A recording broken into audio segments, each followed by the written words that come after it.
মিডিয়াতে সাক্ষাৎকার দিয়ে আসছি আপনাদের জি। ওখানে। এর আগে তো আমি কয়েকবার মনে হয় এই আলোচনায় বসছি এবং সরকারের বিভিন্ন ইসে দুর্যোগ মন্ত্রণালয়ে আমি যে জিনিসটা বলে আসছি যে আমাদের যে আর্থসামাজিক যে অবস্থা, ঢাকা শহরের যে পরিকল্পনা, যে অপরিকল্পিত এবং অনিয়ন্ত্রিত ভাবে যেভাবে নগরায়ন হয়েছে এবং যে অধিক জনসংখ্যা এবং সবকিছুর হাব হচ্ছে এই ঢাকা কেন্দ্রিক, এটাই জি। হচ্ছে আমাদের জন্য একটা বিপজ্জনক।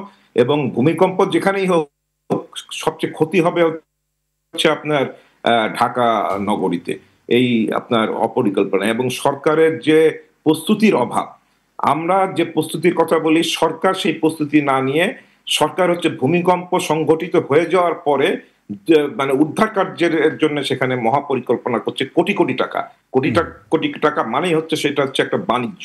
তো আমি সবসময় বলে আসছি যে আমরা যদি ভূমিকম্প আগেই যদি আমরা সংঘটিত হওয়ার আগেই যদি নগরবাসীকে আমরা সচেতন করে তুলি, ভূমিকম্প বিষয়ে যদি সঠিক জ্ঞান দিই যে ভূমিকম্পের আগে ব্যক্তি পর্যায়ে, পারিবারিক পর্যায়ে এবং প্রাতিষ্ঠানিক পর্যায়ে কি ধরনের প্রস্তুতি থাকা দরকার, এবং ভূমিকম্পের সময় আমরা আতঙ্কিত না হয়ে হুটোপাটা না করে আমরা দুই এক কদমের মধ্যে নিরাপদ জায়গায় আমরা যদি আশ্রয় নিই, তাহলে ক্ষয়ক্ষতির পরিমাণ কম এবং ভূমিকম্প পরবর্তীতে উদ্ধার কার্যের জন্য কার কি দায়িত্ব সেইগুলো যদি আমরা শিখি, এবং এই শেখার জন্য আজকাল যে আধুনিক যে টেকনোলজি, স্মার্টফোন, সেখানে যদি তখন আমরা সেটি একটা ক্ষয়ক্ষতির যে প্রসঙ্গ সেটি অনেকটাই কমিয়ে আনা যাবে।